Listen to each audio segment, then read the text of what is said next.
ये हमें आज भी सम्मान देने के लिए तैयार नहीं। भारतीय संविधान हमें सम्मान स्वाभिमान का अधिकार दे दिया, लेकिन अभी भी ये धर्म के ठेकेदार अभी भी हमें जानवर से बढ़कर जिंदगी जीने के लिए मजबूर करने की कोशिश करते हैं। मैं यहां आए हुए भाइयों बहनों से कहना चाहता हूं, आप देखते होंगे बहुत से त्योहार आते हैं, बहुत से त्योहार आते हैं। दिवाली आती है, आप पूजा किसकी करते हो? लक्ष्मी और गणेश। लक्ष्मी की सवारी, लक्ष्मी की सवारी और गणेश की सवारी कौन क्या है जानते हो? लक्ष्मी की सवारी उल्लू, गणेश की सवारी चूहा। यानी लक्ष्मी गणेश की जब पूजा करते हो तो उल्लू और चूहे की पूजा कर जाते हो साथ साथ, क्योंकि उनके साथ बने रहते हैं। जब आप भैरव की पूजा करते हो तो भैरव की पूजा के साथ साथ उनकी सवारी कुत्ते की भी पूजा आप कर जाते हो। जब आप भवानी की पूजा करते हो तो भवानी की पूजा के साथ साथ उनकी सवारी गधे की भी पूजा आप कर जाते हो। भगवान के रूप में जब मत्स्यावतार की बात करते हैं तो मत्स्यावतार के रूप में आप मछली की भी पूजा कर जाते हो। कच्छपा अवतार के रूप में आप कछुए की भी पूजा करने जाते हो। शुक्रा अवतार के रूप में आप सूअर की भी पूजा कर जाते हो। लेकिन सूअर पालने वाले वाल्मीकि की, पासी की, गधा पालने वाले धोबी की।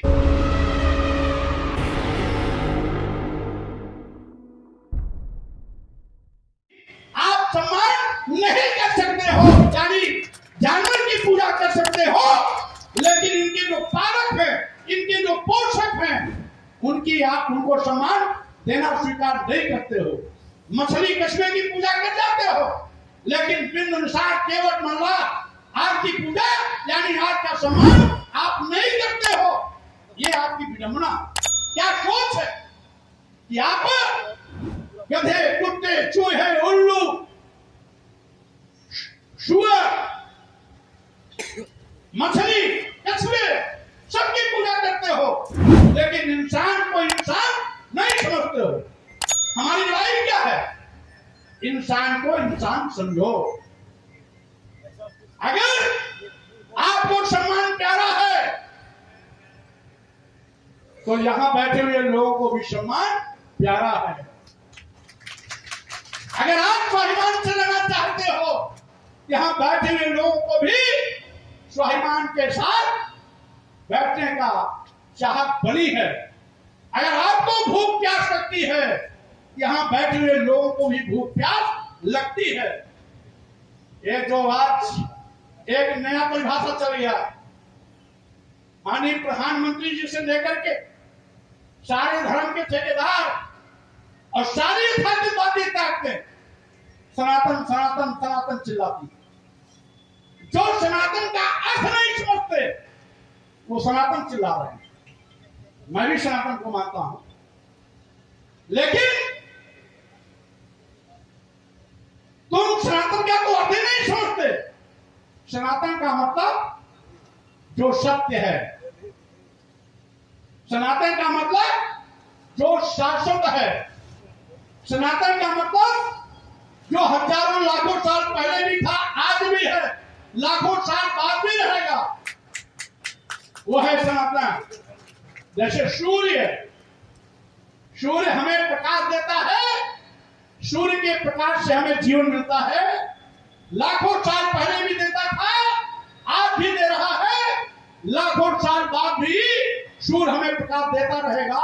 ये सनातन है। पृथ्वी के चारों ओर, सूर्य के चारों ओर पृथ्वी चक्कर लगाती है। लाखों साल पहले भी चक्कर लगाती थी, आज भी लगा रही है, हजारों साल लाखों साल बाद भी लगाएगी। ये सनातन है। हवा, पानी, अग्नि, जमीन, ये हमें जीवन देते हैं। लाखों साल पहले भी देते थे, आज भी दे रहे आगे भी देते रहेंगे। यह सनातन है। हर बच्चा अपनी मां के पेट से पैदा होता है, यह सत्य है, सनातन है। यहां तक कि आज यथार्थवादी ताकतें जो सनातन बोलती हैं, उनका सनातन का मतलब जात पात, छुआछूत, ऊंच नीच, भेदभाव। उनका सनातन का मतलब मुंह से ब्राह्मण पैदा हो गया, बाहु से क्षत्रिय पैदा हो गया, भुजा से क्षत्रिय पैदा हो गया, जंघे से वैश्य पैदा हो गया और पैर से शूद्र पैदा हो गया। उनका सनातन वो है जो न सत्य है, न वैज्ञानिक है, न पहले कभी हुआ, न आज हो रहा है, न आगे कभी होगा। यहां बैठे हुए लोगों को पूछना चाहता हूं, क्या किसी बच्चे को किसी के मुंह से पैदा होते देखा आप लोगों ने? अगर कोई देखा तो हाथ उठा दे। नहीं ना? अच्छा चलिए, किसी बच्चे को इस बाहु यानी इस बाहु हाथ से पैदा होते देखा? नहीं। किसी को क्या आप अपने जंघे से पैदा होते किसी को देखा? क्या पैर से किसी को पैदा होते देखा? नहीं। यह सनातन कैसे हो सकता है? तो इनका सनातन पाखंड है, इनका सनातन ढोंग है, इनका सनातन जात पात, छुआछूत, ऊंच नीच है, इनका सनातन भेदभाव है। और इसीलिए हमारे सनातन और इनके सनातन में अंतर है। भगवान बुद्ध ने कहा था कि बैर को बैर से नहीं खत्म किया जाता, सकता यानी शत्रुता को शत्रुता से खत्म नहीं किया जा सकता। अगर शत्रुता को खत्म करना है तो प्यार के लिए हाथ बढ़ाना पड़ेगा। आप उसको सम्मान देकर के अपना बना सकते हैं, तलवार चला करके उससे आप हाथ नहीं मिला सकते। मित्रता भाव बढ़ानी पड़ेगी, भाईचारा बनाना पड़ेगा, दोस्ती भाव पैदा करना होगा और अपनी मित्रता का भाव उसके मन में पैदा करना होगा। तब दुश्मनी खत्म होगी। दुश्मनी से खत्म नहीं होगी। इसलिए साथियों, मैं आपसे कहना चाहता हूं, मेरा मकसद है, अगर आप सत्यशोधक समाज के इस कार्यक्रम में आए हो तो ज्योतिबा फुले जी चाहते थे कि आप सत्य को जानो और जानो तब मानो। यही बुद्ध भगवान कहते थे, तथागत बुद्ध यही कहते थे। और इसीलिए बुद्ध भी कहते थे, अपदीपो भाव, अपना प्रकाश आपसे मनो। यह तभी संभव है जब आपके अंदर अच्छी शिक्षा दीक्षा होगी। अच्छा क्या है, बुरा क्या है, दोनों में अंतर करने की क्षमता होगी। और इसीलिए बुद्ध भी यही कहते थे, पहले किसी भी कही बात को, किसी भी पढ़ी हुई बात को, सुनी हुई बात को, लिखी हुई बात को पहले अपने दिमाग की कसौटी पर कसो। अगर वो बहुजन हिताय के लिए खड़ा उतरता है तब उसे मानो। यही चीज ज्योतिबा फुले ने कहा, सच क्या है पहले जानो, और अगर सच है आप स्वीकार करते हो तब उसको मानो। बाबा साहब डॉक्टर अम्बेडकर ने भी हमें 3 संदेश दिया, शिक्षित बनो, और उसके बाद कहा संगठित हो, संघर्ष करो। संगठित हो, संघर्ष करो पहले क्यों नहीं कहा? पहले क्यों कहा शिक्षित बनो?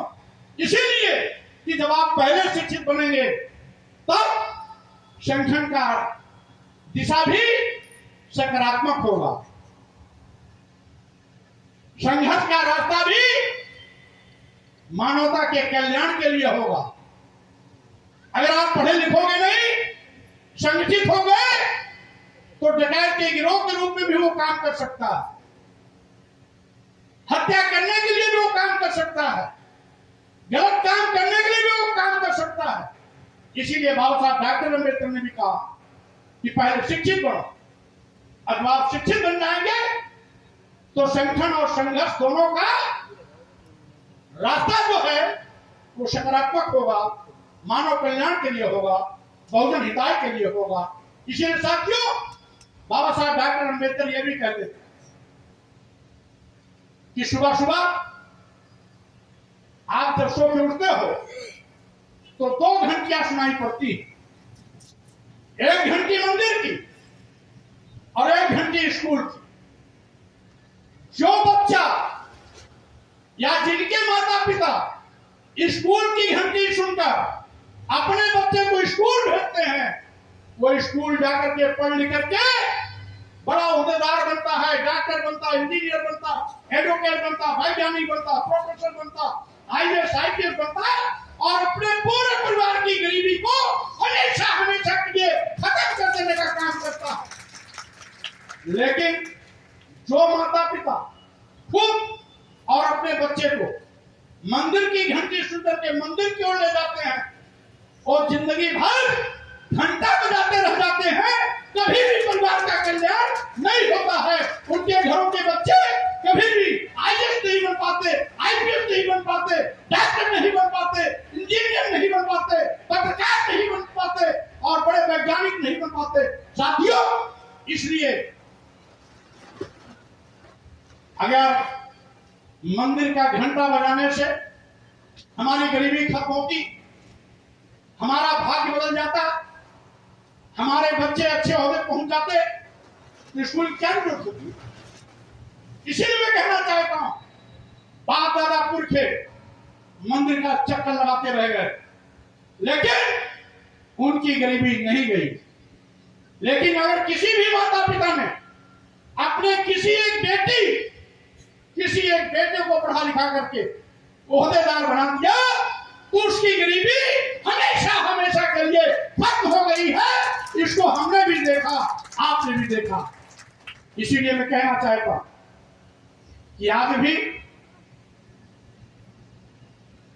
धर्म क्या है, इसको समझो। धर्म कोई भी हो, वो मानवता के कल्याण के लिए ही बनाया गया। अगर मानवता का कत्लेआम कहीं होता है, इंसानियत का कत्लेआम होता है, मानवता में भेदभाव होता है, तो धर्म नहीं, वो अधर्म है।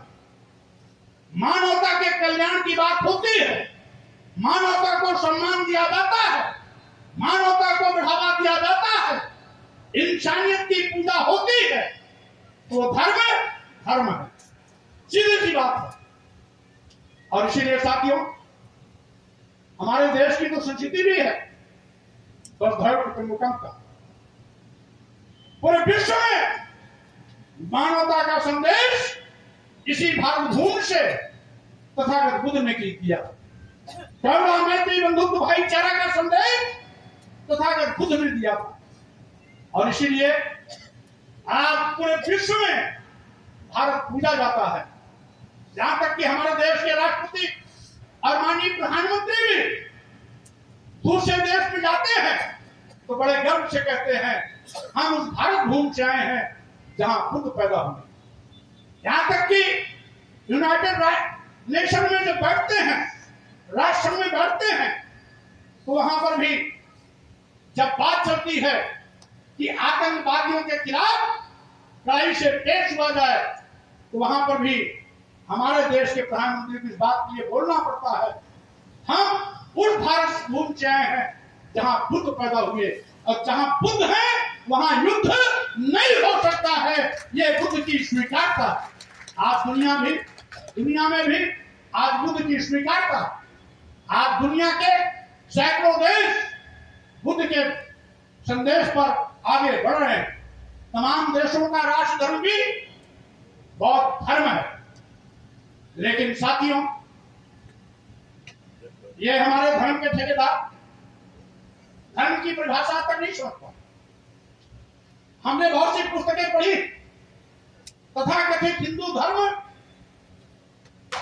ये हिंदू धर्म नाम की कोई चीज नहीं। ये स्वामी प्रसाद गौर अकेले नहीं है, ये देश के माननीय प्रधानमंत्री जी भी बोल चुके हैं। आरएसएस के प्रमुख मोहन भागवत जी भी बोल चुके हैं। अभी एक हफ्ता पहले भाजपा के पूर्व राष्ट्रीय अध्यक्ष केंद्रीय मंत्री गडकरी जी भी बोल चुके हैं कि हिंदू धर्म नहीं है बल्कि एक जीवन शैली है। तो अगर मोहन भागवत जी के बोलने से किसी के पेट में दर्द नहीं हुआ, मोदी जी के बोलने से किसी के पेट में दर्द नहीं हुआ, गडकरी जी के बोलने से किसी के पेट में दर्द नहीं हुआ, अगर स्वामी प्रसाद गौर ने कह दिया हिंदू धर्म नाम की कोई चीज नहीं है, तो पूरे देश में भूचाल आ गया। आखिर क्यों? इसलिए कि स्वामी प्रसाद गौर को आज भी ये कटी आग देखना पसंद नहीं करते, क्योंकि इनकी व्यवस्था में हम सुर समाज में पैदा हो गए, और सुर समाज में पैदा हुआ कोई भी कितना भी ज्ञानी हो, जब बाबा साहब डॉक्टर अम्बेडकर को ये सम्मान नहीं दे सके तो स्वामी प्रसाद गौर क्या सम्मान देंगे? ये तो आज ऐलान करते हैं कि जो स्वामी प्रसाद गौर के जूता मारेगा हम उसको 10 लाख रुपया देंगे। अगर मेरे ऊपर जूता पड़ने से किसी को 10 लाख रुपया मिलना है तो मैं तो जूता खा लूंगा, क्योंकि हजारों साल से मैं जूता खाते चला आया, इन मानवादी व्यवस्था के लोगों का शिकार होते चला आया है। हजारों साल से मैंने अपमान किया है, इसलिए अपमान हमारे लिए कोई बड़ी बात नहीं। मैं तो कसम खाया हूं इस अपमान करने वाले लोगों का बोरिया बिस्तर बंधवा के रख दूंगा, क्योंकि जिसे अपमानित करते हैं, ये जिसे अपमानित करते हैं, इनको वही जिंदा करके रखा हुआ। हमारे यहां पर बैठे हुए सत सोदर समाज के इस कार्यक्रम में आए हुए भाइयों बहनों, चढ़ावा तुम देते हो धर्म के नाम पर, दान दक्षिणा तुम देते हो, मालपुआ पूरी तुम खिलाते हो, इनकी ताकत तुम हो। जिस दिन तुम इनको दान दक्षिणा देना बंद कर दोगे, जिस दिन तुम इनको चढ़ावा देना बंद कर दोगे, जिस दिन तुम मालपुआ हलवा खिलाना बंद कर दोगे, यह आपके पैरों पर सिद्धा देते नजर आएंगे, कहीं भी इनको ठिकाना नहीं लगेगा। इसीलिए अगर ये हमें अपमानित कर रहे हैं तो उसके दोषी हम हैं, हमारा समाज है। हमारा समाज इनको चढ़ावा देना बंद कर दे, दान दक्षिणा देना बंद कर दे, पैसा देना बंद कर दे, मालपुआ हलवा खाना बंद कर दे, तो हमारा अपमान करना भी बंद कर देंगे। हम इनको खिलाते रहेंगे तो हमें अपमानित करते रहेंगे। और समझ लेना साथियों, एक चीज और मैं कहना चाहता हूं, सही मायने में जो सच है वही सच है। हिंदू धर्म कोई धर्म नहीं है। पहले कभी वैदिक काल था, जैन धर्म आया, बौद्ध धर्म आया, फिर उसके बाद हमारी तमाम अन्य संस्कृतियां आई, अन्य धर्मावलंबी भी आए, कभी यहूदी आया, कभी यूनानी आया, कभी मुगल आया, कभी अंग्रेज आए, कभी डच आए। हमने तो सभी संस्कृतियों को देखा, लेकिन मैं केवल इतने कहना चाहता हूं साथियों कि आज हमारा संस्कार है भाईचारे का। हम बोलते हैं हिंदू मुस्लिम सिख ईसाई सब है आपस में भाई भाई। हम तो भाईचारा पैदा करना चाहते हैं, और ये भाईचारा तोड़ना चाहते हैं। और साथियों, जिस धर्म को ये हिंदू धर्म कहते हैं, इसमें भी एक चाल है, ये है ब्राह्मण धर्म। क्योंकि इस धर्म में